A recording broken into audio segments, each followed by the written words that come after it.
pourrais parler de l'appauvrissement du langage.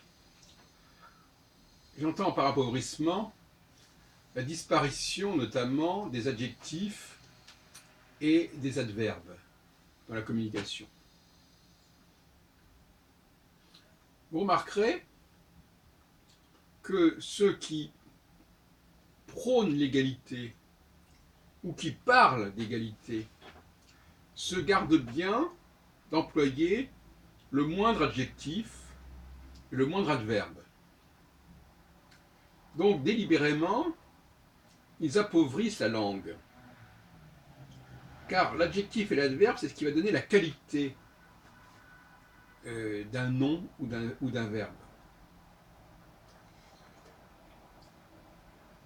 Tout à l'heure, je discutais avec une personne qui s'occupait d'un magasin, un supermarché, et je lui disais, oui, ce produit-là, vous l'avez baissé. Vous l'avez baissé parce que c'est le dernier jour de la date limite. Elle me répond, oui, elle me dit, oui, en effet, je l'ai baissé. Je dis, oui, vous l'avez baissé, mais vous l'avez baissé de 20 centimes pour un produit qui vaut 3 euros. Elle dit, bah oui, vous voyez bien, je l'ai baissé. Donc, on peut dire beaucoup de choses à partir du moment où l'on ne précise pas ce qu'on fait exactement. Si on dit, bah oui, effectivement, je l'ai baissé, quand je l'ai baissé de 10 centimes ou de 50 centimes ou de 3 ou de 50%, le principe c'est qu'on l'a baissé. On pourrait aussi parler de je l'ai augmenté sans préciser de combien. Donc, il y a l'adjectif, il y a une baisse significative ou une baisse qui n'est pas significative. On l'a baissé peu ou on l'a baissé beaucoup. Et c'est quand même très important. Tout à l'heure, je voyais un homme dans la rue qui avait un type plutôt hindou ou je sais pas quoi, et qui mangeait une baguette de pain. Donc on aurait pu dire, ben, il mange. Oui, il mange.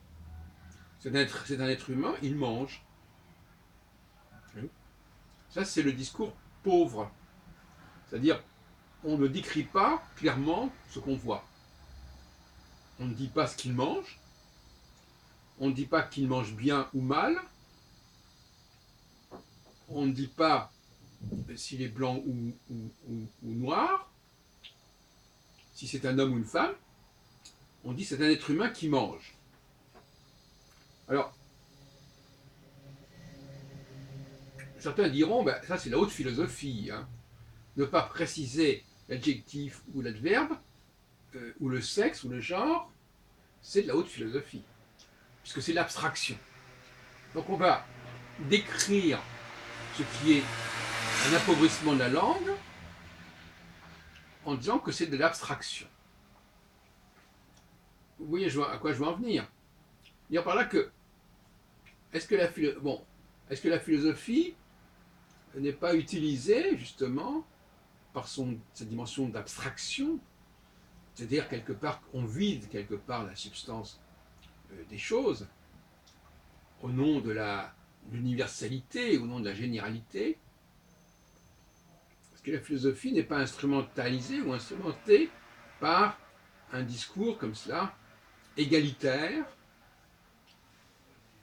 qui ne veut pas reconnaître les différences, soit parce qu'il ne veut pas reconnaître les inégalités, en disant bah non, vous voyez bien, tous ces gens-là ils mangent, tous ces gens-là ils dorment, donc ils sont logés à la même enseigne, ou alors qui dit mais celui-là vaut autant que celui-là puisqu'il fait la même chose. Il fait la même chose, sauf qu'on ne précise pas ni quoi, ni comment, etc. Donc il y a une bataille au niveau du langage, autour du langage, qui est évidente. La bonne nourriture, c'est pareil que la mauvaise nourriture finalement. Hein, puisqu'on n'a qu'à enlever le mot bonne ou mauvaise, c'est de la nourriture. Et si c'est de la nourriture, ben c'est de la nourriture. Et si les gens mangent, ben ils mangent. Et si les gens vivent, ben ils vivent. Donc il y a des petits malins qui ont compris qu'en supprimant euh, on va laisser de côté la question de l'objet en supprimant l'adjectif et l'adverbe, ce qui va inclure forcément l'objet. Ce que je mange va dire si je mange bien ou mal. Et il est vrai qu'il n'est pas toujours facile de qualifier, adjectif qualificatif, de qualifier un acte, une action ou un objet. C'est bien évident. Donc le linguiste, il doit être conscient de cela. Il doit être conscient de ce que la langue n'est pas d'un seul tenant, puisqu'on peut la stratifier de cette façon. Le mot, les verbes, les mots adverbes et adjectifs, par le nom même qu'ils portent, c'est-à-dire le préfixe ad, indique bien qu'ils sont des additions. Et donc, si ce sont des additions, on peut aussi ne pas les prendre. Hein, puisque ce ne sont que des additions, des adjuvants. Inversement, une nourriture peu intéressante va être sublimée par une addition. On va rajouter un peu de sauce, un peu d'épices, et ça deviendra mangeable. Ça deviendra bon. Donc effectivement, ce qui a bon goût, ce qui est bon à manger, n'est pas forcément recommandable.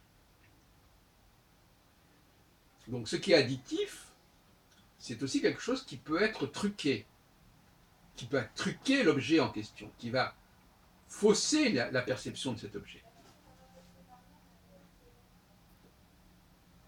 Je prends par exemple des yaourts, j'ajoute du sucre, généralement c'est meilleur. Et on peut comme ça rajouter des tas de choses qui vont améliorer le produit. Et en ce sens, il est peut-être parfois préférable de se passer de ces additions. Donc, je ne suis pas en train de dire que toute addition est une chose positive. Tout dépend de ce qu'on a ajouté.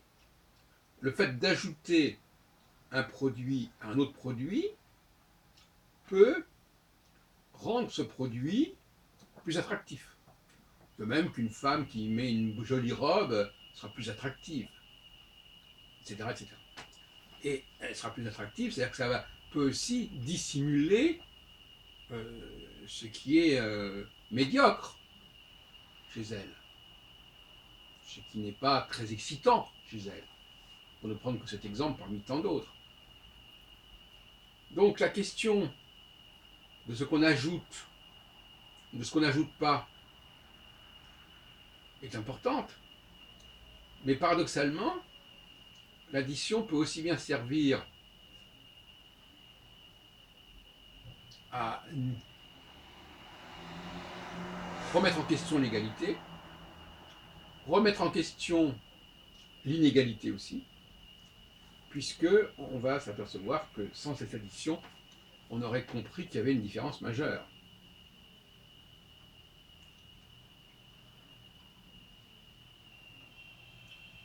Voilà toute l'ambiguïté de cette expression, de cet usage de l'addition.